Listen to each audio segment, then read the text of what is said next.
சனி பெயர்ச்சி பலன்கள் பார்க்கலாம்.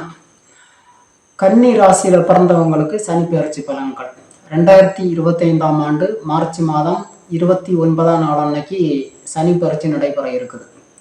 இந்த சனி பெயர்ச்சி முடிஞ்சு ஒரு மாதம் கழிச்சு குரு பெயர்ச்சி நடைபெற இருக்குது.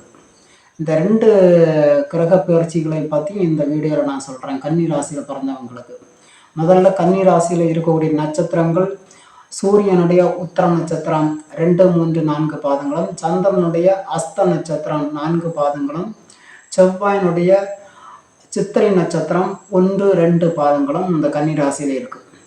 இப்போ சனி பெயர்ச்சியை பொறுத்த வரைக்கும் இந்த சனி இது வரைக்கும் உங்களுக்கு 6ஆம் இடத்துல இருந்துட்டு அதிகப்படியான நன்மைகளை கொடுத்துருக்கோம். உங்களுக்கு பிறந்த ஜாதகத்தில் இந்த சனி நல்ல யோகமான அமைப்பில் இருக்குமானால் இந்த சனி இது வரைக்கும் 6ல் இருக்கிற சனி நிறைய யோகங்களை கொடுக்கும். அவரவர் பிறந்த ஜாதகத்துக்கு தகுந்த மாதிரி பலன்களை கொடுத்துருக்கான்.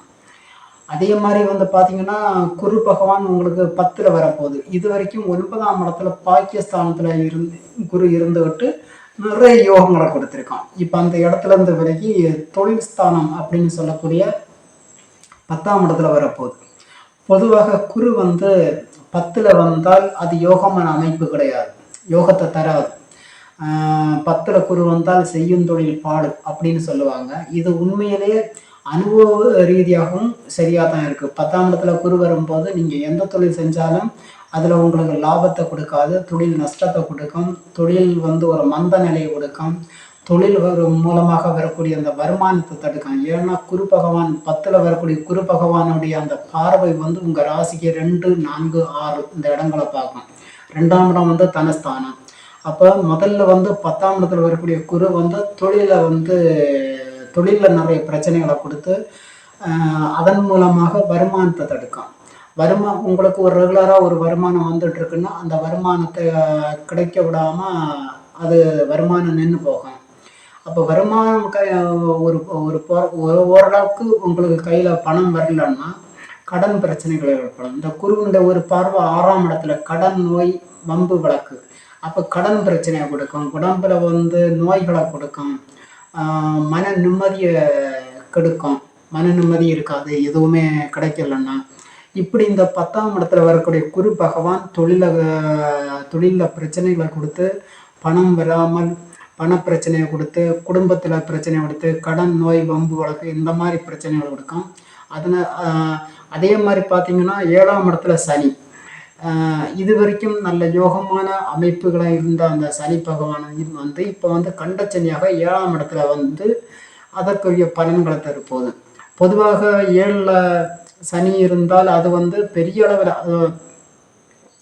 பெரிய அளவில் நன்மைகளும் கிடைக்காது, கெட்ட பலன்களும் இருக்காது. நன்மைகளும் நல்லதும் கெட்டதும் கலந்து கிடைக்கிற மாதிரியான ஒரு பலன் தான் 7ஆம் இடத்து கண்டச்சனி. கண்டச்சனியை பார்த்து பயப்பட வேண்டிய அவசியம் கிடையாது கன்னி ராசியில் பிறந்தவங்க. இது என்ன மாதிரியான பலன்களை கொடுக்கணும்னா, தொழிலில் சனியை பொறுத்த வரைக்கும் பிரச்சனை எதுவுமே வராது. அதாவது சனி 8ஆம் இடத்துல அடுத்த பெயர்ச்சி, இந்த பெயர்ச்சி முடிஞ்சு இந்த 7ஆம் இடத்தை விட்டு விலகி 8ஆம் இடத்துல அஷ்டமஸ்தானத்தில் வரும்போது தான் தொழிலில் நிறைய பிரச்சனைகளை கொடுக்கும். இப்போதைக்கு உங்களுக்கு இந்த 7ஆம் இடத்துல வரக்கூடிய கண்டச்சனி தொழிலில் எந்த பிரச்சனையும் கொடுக்காது. சில பேர் இந்த கூட்டு தொழில் பண்ணுவாங்க. 2 பேர் 3 பேர் சேர்ந்து ஒரு பார்ட்னர் சேர்ந்து கூட்டு தொழில் பண்ண அவங்களுக்கு சில கருத்து வேறுபாடுகள் அவங்களுக்குள்ளே ஏற்படும். மற்றவாறு நீங்கள் சொந்தமாக சுயமாக ஒரு தொழில் பண்ணுறீங்கன்னா அதில் இந்த கண்டச்சனியாக இருப்பது எந்த பிரச்சனையும் கொடுக்காது, தொழில் நன்றாக இருக்கும், அதன் மூலம் வருமானம் நல்லா இருக்கும். சில விஷயங்கள் செய்யக்கூடாது. ஏன்னா 7ஆம் இடம் திருமணஸ்தானம், குடும்பஸ்தானம். அந்த இடத்துல இந்த ராகு, கேதுக்கள், இந்த சனி போன்ற அசுப கிரகங்கள் இருக்கும்போது நல்ல காரியங்கள் எல்லாம் செய்ய மாட்டாங்க. முக்கியமாக உங்களுக்கு திருமணம் அப்படின்னா இப்போதைக்கு திருமணம் எடுப்பது நன்றாக இருக்காது. 7ஆம் இடத்துல சனி இருக்கும்போது வீடு கிரக பிரவேசம் போன்ற நல்ல நிகழ்ச்சிகள் எல்லாம் இந்த காலகட்டத்தில் உங்களுக்கு, அதாவது குரு பார்வையும் உங்களுக்கு கிடைக்காது. குரு நல்ல ஒரு யோகமான அமைப்பில் இல்லை. அதே மாதிரி சனியும் 7ஆம் இடத்துல இருப்பதனால நல்ல காரியங்கள் எல்லாம் கொஞ்சம் தள்ளி வைப்பது நல்லது. வண்டி வாகனங்களில் 7ஆம் இடத்துல சனி இருந்தால் விபத்துக்களை கொடுக்கும். அதனால வண்டி வாகனங்களில் போகும்போது பயணங்கள் செய்யும் போதெல்லாம் நீங்கள் மிகவும் கவனமாக இருக்கணும். நீங்கள் வண்டி ஓட்டிகிட்டு போகிறீங்கன்னா ரொம்ப ரொம்ப கவனமாக போகணும். அதே மாதிரி பார்த்தீங்கன்னா, இந்த 7ஆம் இடத்துல இருக்கக்கூடிய சனி வந்து கணவன் மனைவிக்குடைய சில கருத்து வேறுபாடுகள், மனஸ்தாபங்கள்லாம் உருவாக்கி விட்டுறான். அதனால வந்து கணவன் மனைவி எந்த சில பிரச்சனைகள் வந்தால் அதை விட்டு கொடுத்து அட்ஜஸ்ட்மெண்ட் பண்ணி நீங்கள் போனீங்கன்னா, அதில் வந்து எந்த பிரச்சனையும் வராமல் உங்களை பாதுகாத்துக்கலாம். இப்படி வந்து இந்த பொதுவாக இந்த சனி, இந்த குரு, இந்த முக்கியமான 2 கிரகங்களுமே இந்த டைமில் வந்து உங்களுக்கு ஒரு யோகத்தை தர முடியாத அமைப்புகளில் வருவதனால எல்லா விஷயங்கள்லையுமே கவனமாக இருக்காங்க. முக்கியமாக இந்த காலகட்டத்தில் வந்து புதுசாக தொழில் தொடங்காதீங்க. ஏன்னா உங்களுக்கு சனியும் வந்து யோகமான அமைப்பில் இல்லை. இது இந்த கண்டச்சனி முடிஞ்சதுக்கு அப்புறமா அஷ்டம சனி ஆரம்பிக்கும் 2 வருஷம் கழிச்சு, 2.5 வருஷம் கழிச்சு. அதனால இப்போ நீங்கள் தொழில் தொடங்குனீங்கன்னா அஷ்டம சனி வரும்போது நிறைய பிரச்சனைகளை கொடுக்கும், தொழிலில் மிகப்பெரிய நஷ்டத்தை கொடுத்துரும். அதனால தொழில் தொடங்காமல் இருப்பது ரொம்ப நல்லது. இப்போ என்ன தொழில் செய்கிறீங்களோ அதையே மெயின்டைன் பண்ணிட்டு போங்க.